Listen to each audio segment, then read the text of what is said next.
Welcome to the Leo. Viveka హత్య కేసులో మరొక ట్విస్ట్ అయితే చోటు చేసుకుంది. ఇప్పటి వరకు బెయిల్ మీద బయట తిరుగుతున్నటువంటి అవినాష్ రెడ్డిని అరెస్టు చేయాలని, తన వల్ల తనకు తన కుటుంబానికి ప్రాణహాని ఉందని చెప్పి ఇంతకుముందే సిబిఐ కోర్టులో కానివ్వండి, అలాగే తెలంగాణ హైకోర్టులో కానివ్వండి, దస్తగిరి ఎవరైతే వివేక హత్య కేసులో అప్రూవర్గా మారినటువంటి దస్తగిరి ఉన్నాడో దస్తగిరి పిటిషన్ వేయడం జరిగింది. ఇది అందరికీ తెలిసిందే. అయితే తాజాగా దీని మీద ఎటువంటి చర్యలు తీసుకోవటం లేదు, అలాగే పోలీసులు కూడా తానిచ్చిన కంప్లైంట్ను పరిశీలించడం లేదు, చర్యలు తీసుకోవటం లేదని చెప్పి నాంపల్లి కోర్టులో అయితే దస్తగిరి మరొక పిటిషన్ అయితే వేయడం జరిగింది. ఆ పిటిషన్ అయితే ఆ విచారణకు వచ్చిన సందర్భంగా చాలా బలమైన వాదనలు అయితే వినిపించడం జరిగింది. దస్తగిరికి ఎటువంటి ప్రాణహాని ఉంది, తను జైల్లో ఉన్నప్పుడు ఏ విధంగా బెదిరించారు, బయట తన భార్యను ఏ విధంగా బెదిరించారు, అదే సమయంలో బెదిరింపుల కోసం తన తండ్రి మీద ఏ రకంగా అయితే విచక్షణారహితంగా దాడి చేశారు, ఇలాంటి అనేక అంశాలన్నింటినీ కూడా దస్తగిరి తన వాదనల సందర్భంగా అయితే నాంపల్లి కోర్టు ముందైతే ఉంచడం జరిగింది. సిబిఐ నుంచి తనకు రక్షణ కల్పించినట్టే తన కుటుంబానికి కూడా రక్షణ కల్పించాలని ఆ విషయం ఆల్రెడీ గతంలోనే సిబిఐ అధికారుల దృష్టికి కూడా తీసుకువెళ్ళారని చెప్పడం జరిగింది. సో దీని మీద పూర్తి స్థాయి ఆ వాదనలు విన్నటువంటి ఆ నాంపల్లి కోర్టు అయితే కొన్ని కీలక ఆదేశాలు అయితే జారీ చేయడం జరిగింది. తక్షణమే దస్తగిరి సమర్పించినటువంటి ఈ రిపోర్టు మీద పూర్తి స్థాయి విచారణ చేసి మాకు నివేదిక ఇవ్వాలని చెప్పి సిబిఐకి అయితే ఆదేశాలు అయితే జారీ చేసింది. దీంతో వెంటనే సిబిఐ కూడా అందుకు విచారణ చేసేందుకైతే అంగీకారం తెలిపింది. ఇదే సమయంలో anti corruption bureau deputy legal అడ్వైజర్కు కూడా ఈ పిటిషన్ను త్వరితగతిన పరిష్కరించాలని చెప్పి కొన్ని ఆదేశాలను కూడా జారీ చేయడం జరిగింది. సో దీంతో దస్తగిరి ఆల్రెడీ ఇప్పటికే తెలంగాణలో కూడా ఒక పిటిషన్ వేస్తున్నాడు తెలంగాణ హైకోర్టులో.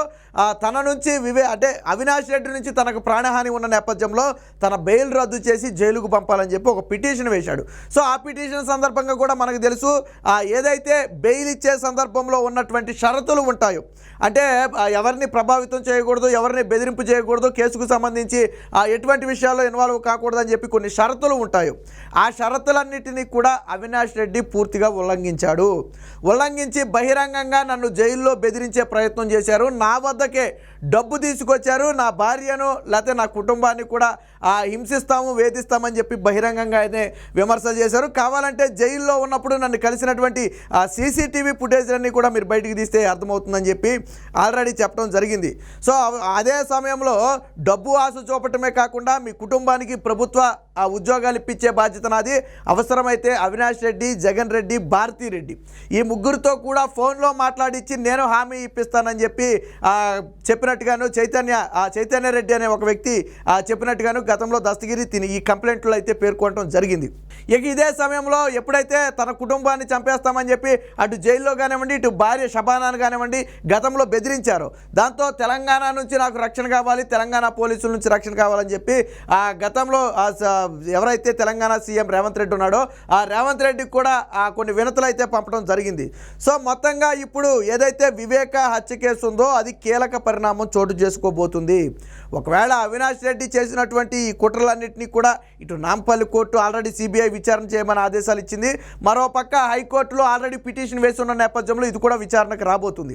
సో ఏ కోర్టు అయినా సరే కావాలనే దస్తగిరి కుటుంబం మీద దాడి జరిగిందని భావిస్తే తక్షణమే అవినాష్ రెడ్డి బెయిల్ రద్దు చేసే అవకాశం ఉంది. సిబిఐ కోర్టు గతంలో ఇచ్చినటువంటి షరతుల్లో ప్రధానంగా ఇప్పుడు వాస్తవానికి దస్తగిరి అవినాష్ రెడ్డి హైకోర్టు ముందస్తు బెయిల్ ఉన్న నేపథ్యంలో బయట తిరుగుతున్నాడు. బట్ ఆ ముందస్తు బెయిల్ను కూడా క్యాన్సిల్ చేయాలనేది దస్తగిరి ప్రధాన ఆరోపణ. ఎందుకు క్యాన్సిల్ చేయాలంటే సాక్షులుగా ఉన్నటువంటి మమ్మల్ని ప్రభావితం చేస్తున్నాడు, తప్పుడు సాక్ష్యం చెప్పాలని బెదిరిస్తున్నాడు. నిన్న నాంపల్లి కోర్టులో ప్రధాన వాదన అదే, ఒక సాక్షిని తప్పుడు సాక్ష్యం చెప్పాలని బెదిరించడం అనేది అది ఇల్లీగల్ అవుతుంది. ఖచ్చితంగా ఆ బెదిరింపులు వచ్చాయని చెప్పి దస్తగిరి చెబుతున్న నేపథ్యంలో, అందులోనూ ఇది ఒక మర్డర్ కేసుకు సంబంధించిన నేపథ్యంలో సిబిఐని తక్షణమే దస్తగిరి ఇచ్చినటువంటి పిటిషన్ మొత్తాన్ని కూడా పరిశీలించి తన మీద విచారణ చేసి అందులో వాస్తవాలు ఎంత అవాస్తవాలు ఎంత అనేది తేల్చాలని చెప్పడం జరిగింది. బట్ దస్తగిరి మాత్రం అన్ని ఆధారాలు ఉన్నాయని చెప్తున్నాడు. తన భార్యను బెదిరించిన ఆధారాలు కానివ్వండి, జైల్లో తనను కలిసిన ఆధారాలు కానివ్వండి, ఇవన్నీ కూడా నా దగ్గర ఉన్నాయని చెప్తున్నాడు. మరి దీని మీద సిబిఐ ఇన్వెస్టిగేషన్ ప్రారంభించిన తర్వాత కానీ పూర్తి వివరాలు అయితే వచ్చే అవకాశం లేదు. ఇక anti corruption bureau deputy legal adviser కూడా అయితే కొన్ని ఆదేశాలు అయితే ఇవ్వడం జరిగింది. కొంచెం యుద్ధ ప్రాతిపదికన ఏదైతే ఈ పిటిషన్ ఉందో దీన్ని అయితే కొంచెం క్షుణ్ణంగా పరిశీలించి అవసరమైన చర్యలు తీసుకోవాలని చెప్పి నాంపల్లి కోర్టు కూడా డైరెక్షన్ చేయడం మొదలుపెట్టింది. సో ఇది జగన్మోహన్ రెడ్డికి అవినాష్ రెడ్డికి ఒక మింగుడు పడని అంశం. ఎన్నికలు దగ్గర పడుతున్న నేపథ్యంలో ఇప్పుడు అవినాష్ రెడ్డి దస్తగిరి కేసు మొత్తాన్ని కూడా కొంచెం గట్టిగానే పట్టుకున్నారు. పట్టుకున్నాడని చెప్పాలి. వాస్తవానికి అక్కడ సునీత కేసుని ఎంత గట్టిగా అయితే పట్టుకుందో, ఇప్పుడు దస్తగిరి తన కుటుంబాన్ని బెదిరించారనే విషయం మీద దస్తగిరి కూడా ఈ కేసుని అంతే గట్టిగా పట్టుకున్నాడు. సో ఒకవేళ కోర్టుగాన అవినాష్ రెడ్డి ప్రలోభాలకు గురి చేశాడు, బెదిరించాడు, భయపెట్టాడు అనగానే కోర్టులు నమ్మితే తక్షణమే అవినాష్ రెడ్డి బెయిల్ రద్దవడం ఖాయం, జైలుకు వెళ్ళటం కూడా ఖాయం. ఆ రోజు సిబిఐ రహస్యంగా ఒకరోజు మాత్రమే అదుపులోకి తీసుకుని తర్వాత విడుదల చేసి ఆ విషయాన్ని బాహ్య ప్రపంచానికి కూడా తెలవనివ్వాల. తర్వాత పార్లమెంట్కి ఆ నివేదిక సమర్పించే సమయంలో పలానా ఎంపీని ఒకరోజు అరెస్ట్ చేసి మళ్ళీ విడుదల చేశామని చెప్పడం జరిగింది.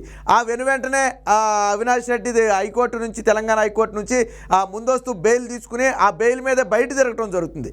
గతంలో సునీత కూడా ఈ ముందస్తు బెయిల్ని సవాల్ చేస్తూ సుప్రీంకోర్టుకి వెళ్ళింది. సో అది కూడా ప్రస్తుతానికి పెండింగ్లో ఉంది. ఈ ముందస్తు బెయిల్ క్యాన్సిల్ చేయాలి. ముందస్తు బెయిల్ ఇవ్వటం వల్ల అవినాష్ రెడ్డి బయట ఉండి సాక్షుల్ని ప్రభావితం చేస్తున్నాడు, అది కేసు మీద ప్రభావం పడుతుంది. కాబట్టి ఈ తెలంగాణ హైకోర్టు ఇచ్చినటువంటి ఏదైతే ముందస్తు బెయిల్, సింగిల్ బెంచ్ ఇచ్చినటువంటి ఈ ముందస్తు బెయిల్ ఉందో తక్షణమే దాన్ని రద్దు చేసి అదుపులోకి తీసుకోవాలని చెప్పి సిబిఐకి ఆదేశాలు ఇవ్వాలని చెప్పి ఆల్రెడీ సునీత ఈ తెలంగాణ హైకోర్టు ఉత్తర్వులను సవాల్ చేస్తూ సుప్రీంకోర్టు కూడా వెళ్ళడం జరిగింది. సో సుప్రీంకోర్టు కూడా మొదట్లో అయితే కేసు వాదోపవాదాలు విన్న తర్వాత కొంత ఆశ్చర్యం వ్యక్తం చేసింది.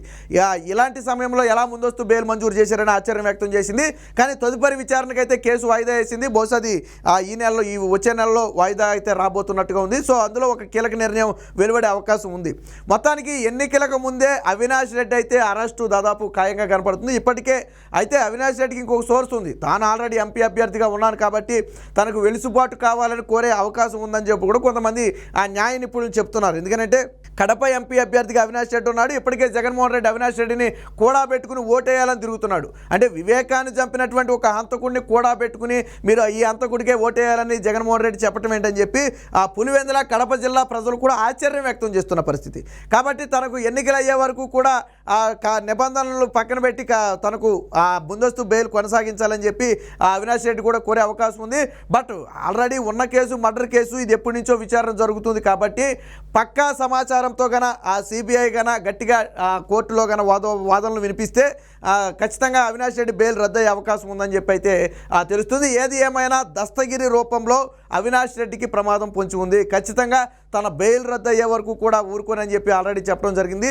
ఇదే సమయంలో దస్తగిరి కోరినటువంటి ఇంకొక మాట ఏంటంటే తన కుటుంబ సభ్యులకు రక్షణ కల్పించాలి.